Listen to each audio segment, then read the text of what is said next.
Bismillahirrahmanirrahim. Selamat siang rekan-rekan jurnalis yang kami hormati. Kami izin update tentang upaya-upaya yang sudah kami lakukan, Polda Metro Jaya lakukan untuk terus mewujudkan situasi Kamtibmas yang kondusif untuk memberikan perlindungan kepada masyarakat, memberikan rasa aman kepada masyarakat. Rekan-rekan, sejak tanggal 25 kemarin, sejak ada kegiatan penyampaian pendapat di muka umum di gedung DPR MPR RI, di depannya, kemudian di belakang, kami telah menyampaikan apresiasi kepada pihak-pihak yang menyampaikan pendapat di muka umum dalam bentuk unjuk rasa atau demonstrasi yang berlangsung secara damai, penyampaian aspirasi. Kemudian kami dari Polda Metro Jaya melaksanakan pelayanan atau memberikan pelayanan pengamanan penyampaian pendapat di muka umum. Kemudian kami juga pernah menyampaikan saat itu bahwa kami menyayangkan ada pihak lain yang datang ke gedung atau depan dan belakang gedung DPR MPR RI tidak menyampaikan pendapat, tapi langsung melakukan kegiatan-kegiatan yang mengganggu ketertiban umum, merusak, melempari petugas, kemudian merusak beberapa kendaraan, ada yang membakar, masuk ke dalam jalan tol, melempari masyarakat yang beraktivitas di jalan tol, hingga menutup jalan tol. Jadi perusuh-perusuh ini, ya, pelaku-pelaku anarkis ini atau orang-orang yang melakukan anarkis, pihak-pihak yang tidak bertanggung jawab ini berbeda halnya dengan pihak-pihak yang sebelumnya kami apresiasi sudah menyampaikan pendapat. Saat itu tanggal 25, tanggal 28 itu saudara-saudara kita, rekan-rekan kita dari beberapa elemen mahasiswa dan juga dari buruh,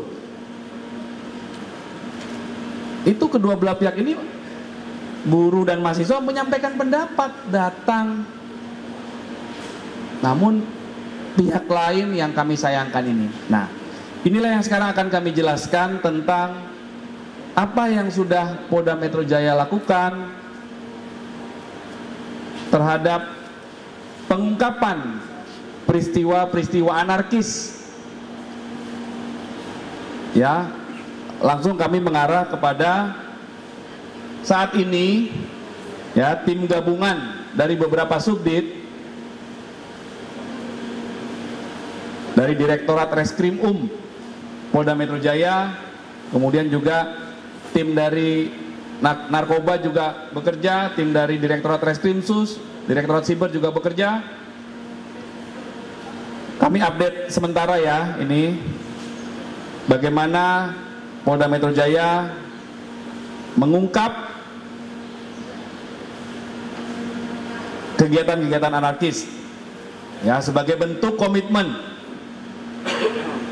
yang senantiasa disampaikan Bapak Kapolda Metro Jaya kepada jajaran untuk menjaga Jakarta.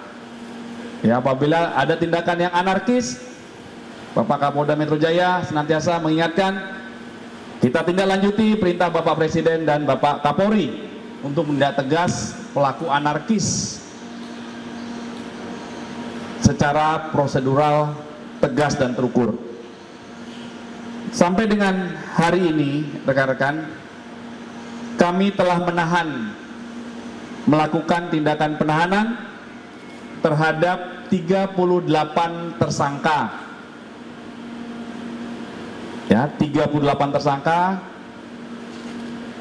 telah ditahan apa peran mereka dalam melakukan kegiatan anarkis. Yang pertama, melempar bom molotov.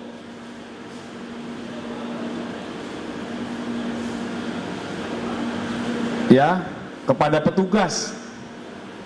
Kemudian melempar batu, melempar bambu, memukul dengan bambu. Kemudian melawan petugas, menghalang-halangi petugas, melawan perintah petugas yang sedang melaksanakan tugas, melakukan pengamanan. Kemudian ada yang melakukan kekerasan secara bersama-sama di muka umum ke kantor Polsek Cipayung, Jakarta Timur. Ini juga sudah terungkap. Kemudian beberapa tersangka juga melakukan kekerasan secara bersama-sama di muka umum terhadap mobil yang viral, mobil yang dimiliki oleh seorang pejabat di kementerian, pejabat ASN di sebuah kementerian. Ini juga sudah terungkap pelakunya. Kemudian ada yang melakukan anarkis, melakukan gangguan ketertiban, membakar motor. Itu hari pertama tuh, kami ingat, tanggal 25 Agustus. Di belakang gedung DPR, itu ada gerbang Pancasila, di situ dibakar motor. Sudah terungkap juga ini pelakunya. Kemudian yang diduga melempar batu, melempar petasan kepada petugas, ini juga sudah ditangkap, ditahan. Kemudian yang diduga menghasut, melakukan ajakan, memprovokasi untuk melakukan tindakan anarkis, baik kepada pelajar maupun anak, juga sudah ditahan. Kemudian ada juga tersangka yang ditahan karena diduga membakar halte bis Transjakarta di depan sebuah mall, mall inisial F, di Jalan Sudirman, ya, dekat Gelora. Ya, jadi terhadap 38 tersangka ini telah dilakukan penahanan oleh Direktorat Reskrim Polda Metro Jaya, ya, dengan peran dan perbuatan yang kami sampaikan tadi. Sehingga terhadap para tersangka ini ada yang disangkakan pasal 160 KUHP dengan ancaman pidana maksimal 6 tahun karena mengajak, menghasut orang untuk melakukan tindak pidana. Kemudian ada yang disangkakan pasal 170 KUHP tentang kekerasan secara bersama-sama di muka umum terhadap orang, kekerasan secara bersama-sama di muka umum terhadap barang dengan ancaman pidana paling lama 5 tahun 6 bulan. Kemudian ada yang disangkakan pasal 406 tentang pengerusakan dengan ancaman pidana paling lama 2 tahun 8 bulan. Kemudian ada juga yang disangkakan dengan pasal 212, 214, 216 dan 218 KUHP tentang melawan perintah petugas, melakukan perlawanan, menghalang-halangi, tidak mengindahkan perintah petugas yang sedang melaksanakan tugas. Nah, ini adalah persangkaan-persangkaan pasal. Ya, selanjutnya penyidik masih terus melakukan pendalaman, mengembangkan kasus ini, dan apabila ada perkembangan terhadap penyidikan kasus ini akan kami sampaikan lebih lanjut, rekan-rekan.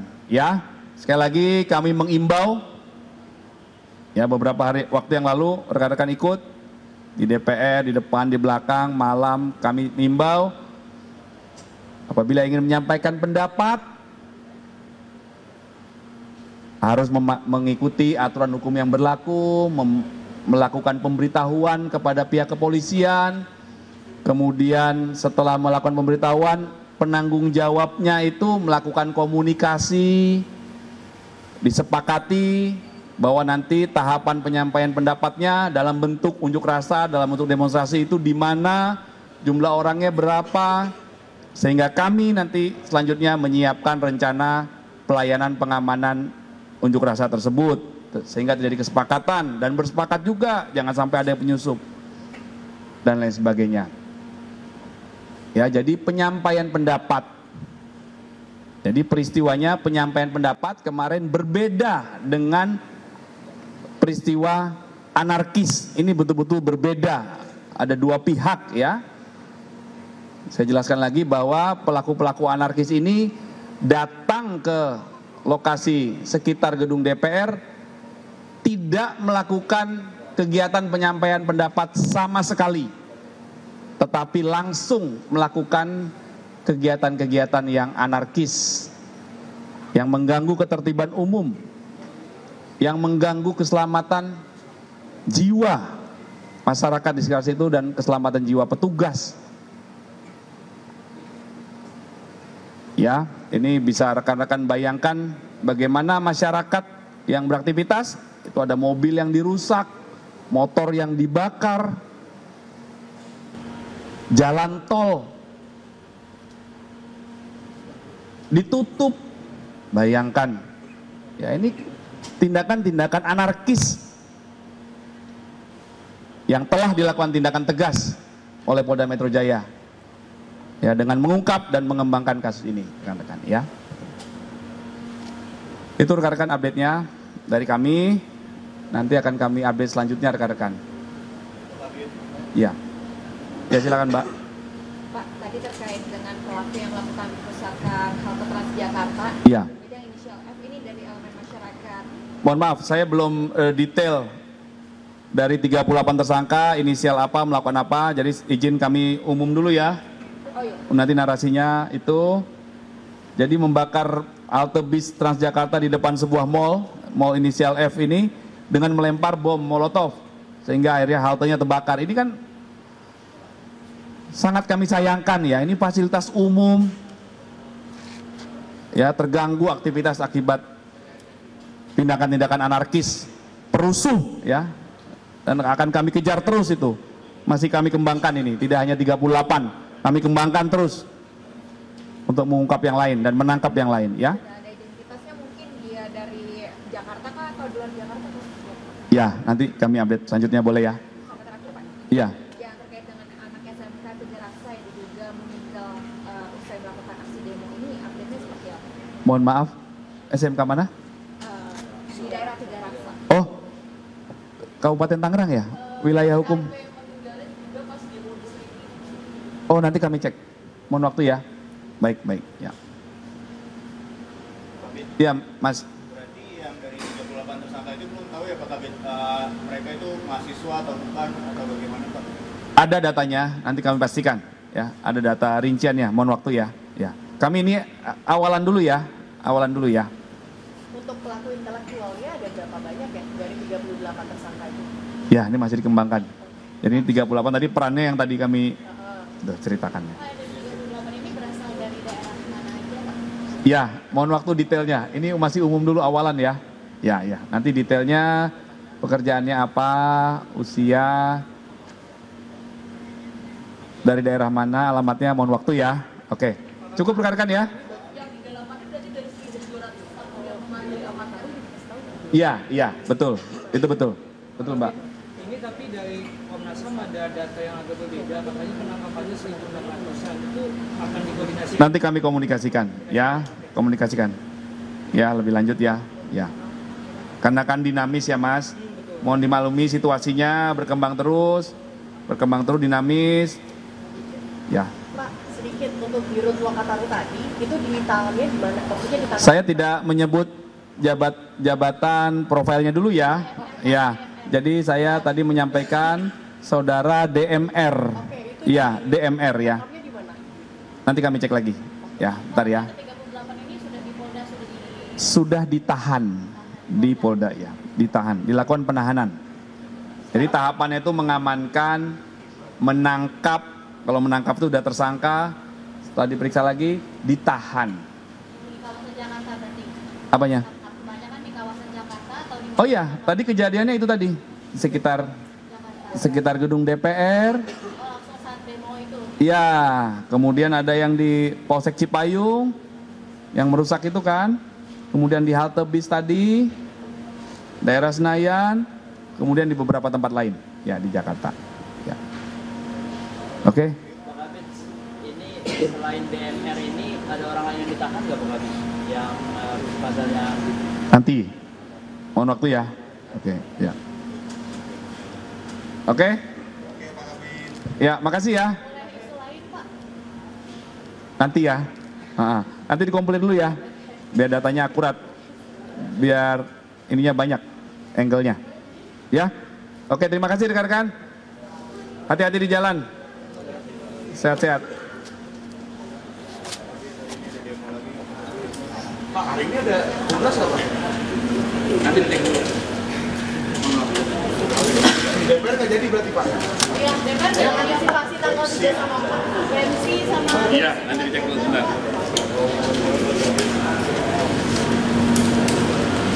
Kami selamat ya. Saya. Selamat Ini siapa?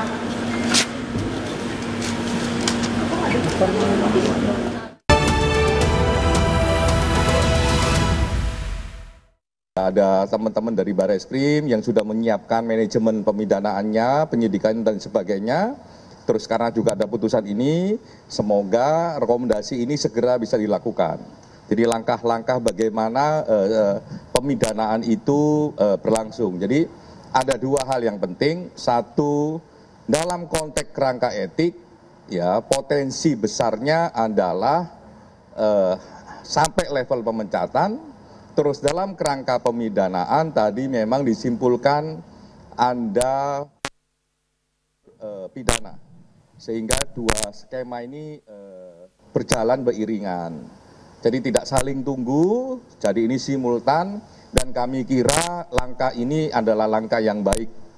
Yang juga menjawab dua hal. Hal pertama adalah menjawab tuntutan langsung dari keluarga yang juga disampaikan kepada Kompolnas secara langsung dan juga disampaikan kepada Pak Kapolri waktu beliau bertemu langsung dengan keluarga. Yang berikutnya juga melihat tuntutan dari harapan besar dari publik agar kasus ini direspon dengan baik dengan model penegakan hukum yang juga baik. Nah sekarang proses itu sedang berjalan. Jadi saya ulangi lagi, proses tadi gelar untuk etik, muaranya ya kalau lihat konstruksi peristiwa dan sebagainya tadi dilihatnya potensi besarnya memang pemecatan atau PTDH. Yang berikutnya dalam konteks hukum yang lain itu muara besarnya memang ada potensi pidana sehingga tadi direkomendasikan juga maju ke mekanisme pidana. Dan kami tadi ketemu sama rekan-rekan Barreskrim mengatakan bahwa persiapannya sudah dimulai sejak beberapa hari yang lalu dengan manajemen penyidikan. Nah itu yang penting. Cukup?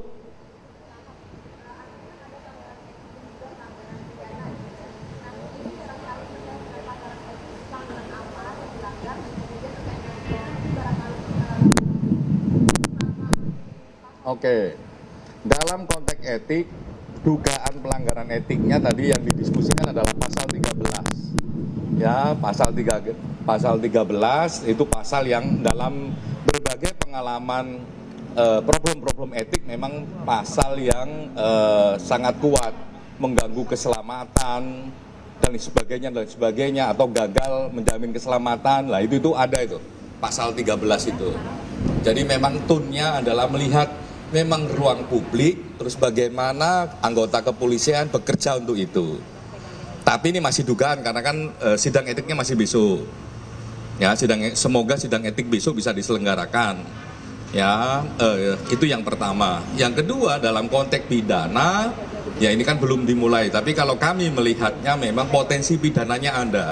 Cuman yang kami dorong tadi, kami rekomendasikan soal konteks pemidanannya, pemidanaan ini harus juga dilihat dalam konteks yang luas. Kenapa ada peristiwa tersebut, konteksnya apa, ya, posisi masa aksi seperti apa, ya, masa aksi itu apakah jumlahnya kecil atau jumlahnya besar, ya, terus bagaimana posisi juga ketika ngambil putusan. Ya kalau dalam video itu kan cuman ketika ada orang melintas ya agak jatuh terus kayak jatuh gitu terus ketabrak gitu ya. Tidak hanya soal itu, tapi juga soal konteks yang lebih luas dalam konteks pidana ini, sehingga ya di samping soal-soal keadilan bagi keluarga korban, di samping keadilan dalam konteks ruang publik, tapi juga ada kebenaran faktual yang juga bisa diungkap. Apa itu ya konteks ini keseluruhan, kan itu tanggal 28 kalau tidak salah kan, itu kan ada aksi buruh ya, sekian jam sekian macam-macam tertib. Habis itu sore mulai panas dan sebagainya. Lah itu juga harus dipotret. Lah kami juga menyarankan tadi semua pembuktian harus diambil, termasuk juga pembuktian soal CCTV. Mungkin itu sebelum saya lanjutkan silakan Pak Gubernur kalau ada yang nomor itu. Cak, tadi dari Komnas HAM sendiri menyampaikan ada dugaan pelanggaran HAM. Dari Kompolnas sendiri bagaimana pandangannya? Kompolnas melihatnya ya dengan adanya mekanisme sidang etik, artinya memang ada potensi pelanggaran sidang etik. Makanya tadi digelar ya, ada potensi tuntutannya ya, konstruksi tuntutannya adalah pemecatan. Lah apa hasilnya ya besok kita lihat sidang etiknya. Semoga memang sesuai harapan kita semua ya sikapnya tegas.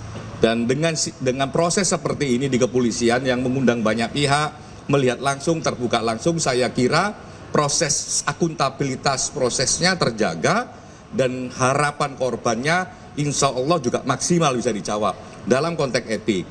Dalam konteks pidana, karena ini masih baru, belum bisa menjawab. Tapi kami ingatkan di dalam konteks pidana yang paling penting adalah melihat konstruksi peristiwanya secara utuh.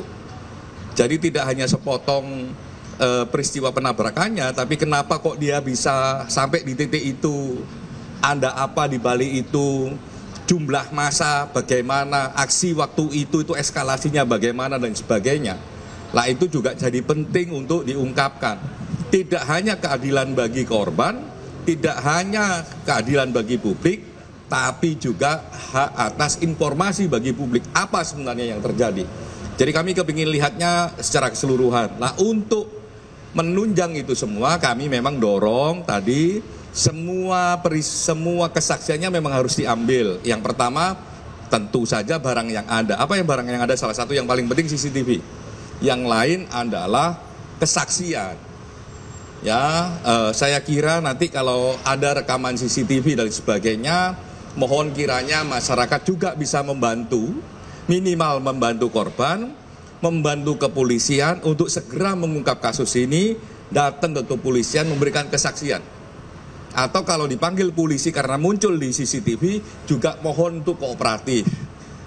Semakin saksi-saksi itu kooperatif, kasusnya semakin cepat ditangani. Itu artinya juga kita menjawab secara bersama-sama kebutuhan keadilan bagi keluarga korban.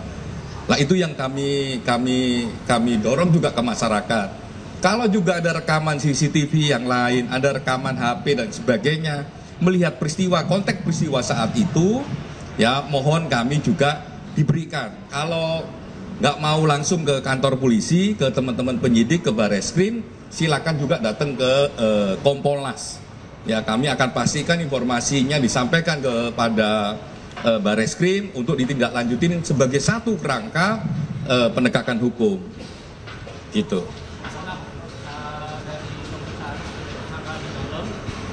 Terungkap nggak dari kesaksian mereka ini proses penabrakan itu terjadi atas keputusan si driver atau perintah atasan yang sebenarnya?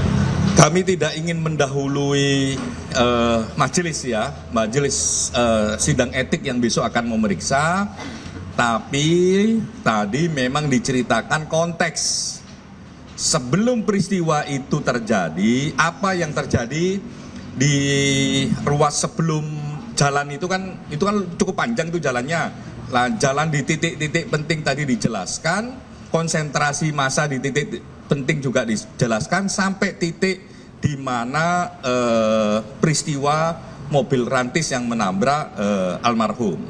Itu dijelaskan. Gitu lah, apa penjelasan dan sebagainya saya kira kita lihat besok karena kami tidak bisa mendahului majelis etiknya.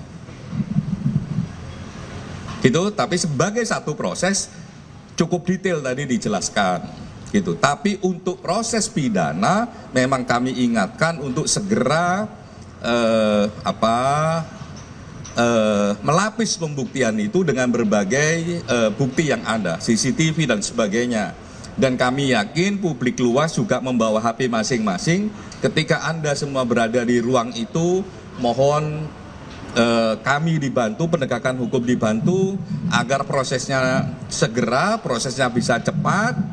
Ya, kalau memang tidak mau langsung ke Bareskrim, bisa ke Kompolnas dan kami akan bantu ke Bareskrim. Semakin cepat semakin bagus. Gitu, dan kami akan lindungi. Jadi kesaksian itu tidak akan merugikan Anda. Tadi gelar perkara digelar lebih kurang 4 jam ya, Cak. Itu apakah Kompolnas diberikan kesempatan untuk memberikan pertanyaan kepada 7 anggota BRIMOB tadi? Dan Kompolnas tidak hanya dikasih kesempatan untuk memperdalam, artinya bertanya, Kompolnas juga dikasih peran untuk bagaimana ke depan rekomendasinya. Jadi yang kami omongin di sini untuk melihat konteks lebih besar, itu juga kami sampaikan secara formal di ruang gelar tersebut. Gitu? untuk alasan driver Untuk soal pidana, biarkan nanti proses pidananya. Yang paling penting begini, ya, semakin banyak ruang pembuktian, ya, terutama ruang digital, rekaman-rekaman video dari masyarakat dan sebagainya, maupun rekaman-rekaman yang lain dan kesaksian yang lain semakin bagus. Oleh karenanya, ya semakin banyak informasinya, semakin komprehensif faktanya, semakin bagus untuk menunjukkan faktanya apa yang terjadi sehingga bisa menyimpulkan pasal mana yang paling tepat di situ. Sekali lagi kami menghimbau kepada masyarakat, ayo kalau punya rekaman, punya kesaksian, datang ke Bareskrim. Kalau nggak mau datang langsung ke Bareskrim, datang ke Kompolnas. Kami akan fasilitasi datang ke Bareskrim untuk berkontribusi terhadap penegakan hukum ini sebagai saksi. Gitu ya. Oke? Terima kasih.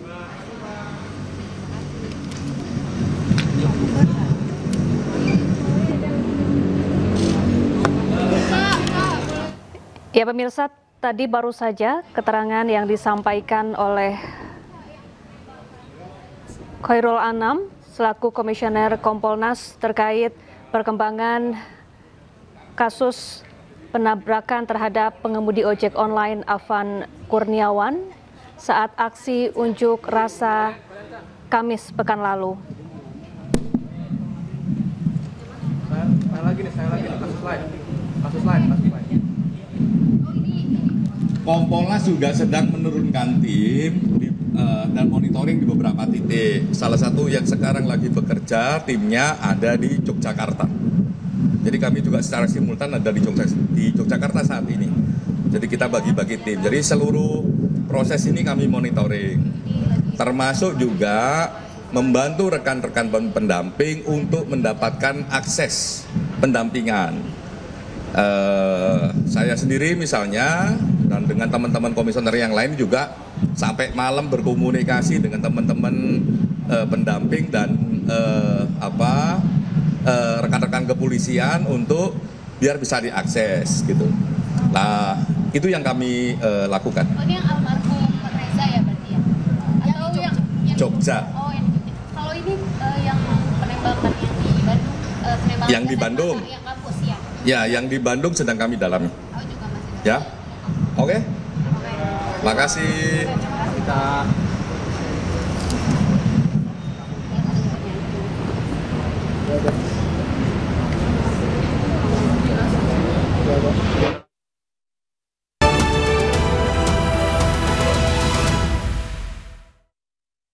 Anda kembali di Breaking News pemirsa. Keluarga Afan Kurniawan, pengemudi ojol yang tewas tertabrak rantis Polri, mendapat rumah subsidi gratis dari pemerintah. Keluarga Afan terharu karena semasa hidup Afan bercita-cita bisa membelikan rumah untuk orang tuanya.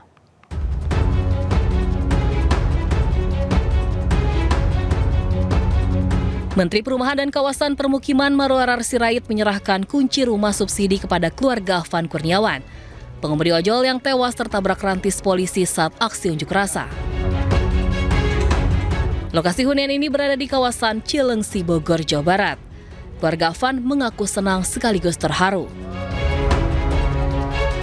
Karena kalau tidak cocok di sini, saya sudah siapkan 2 alternatif rumah subsidi. Yang pertama di Tiga Raksa, yang bagus, ya Pak Heru ya, yang di Tiga Raksa ya, di Tangerang ya, yang kita udah cek bagus. Yang kedua di Serang, di Serang ya gitu. Jadi saya meminta memang tadi Bapak Ibu mungkin tidak muter-muter. Adapun biaya pembelian rumah ditanggung Menteri PKP Marwarar Sirait dibantu BP Tapera. Semasa hidupnya Afan merupakan tulang punggung keluarga dan bercita-cita bisa membelikan rumah untuk kedua orang tuanya. Dari Bogor, Jawa Barat, Cahyat Supriyatna, iNews melaporkan. Pemirsa, polisi mengumumkan hasil pemeriksaan ke-7 anggota Brimob Polri terduga pelaku penabrak pengemudi ojol hingga tewas. Gelar perkara dan sidang atas ke-7 anggotanya akan digelar pada Selasa dan Rabu besok.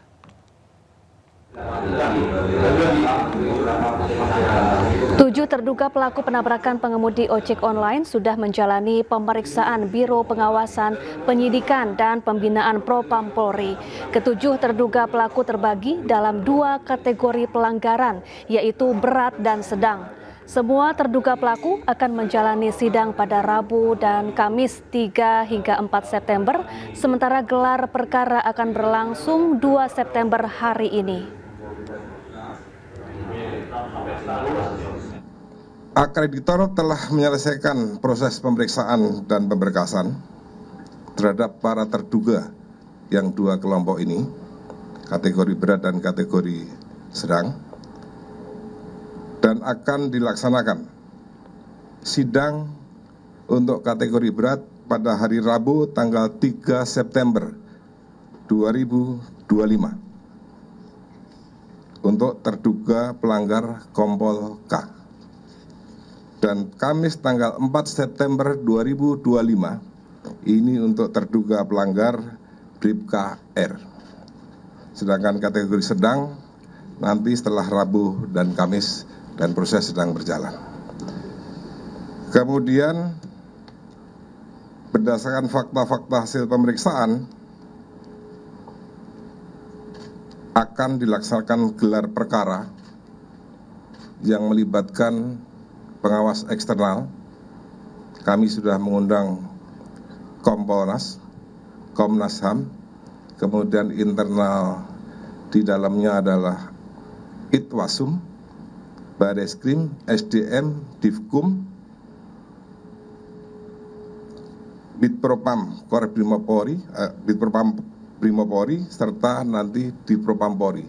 Semua lengkap pesertanya dan akan dilaksanakan pada hari Selasa 2 September 2025. Gelar ini karena hasil pemeriksaan pada wujud perbuatan pelanggaran kategori berat ditemukan adanya.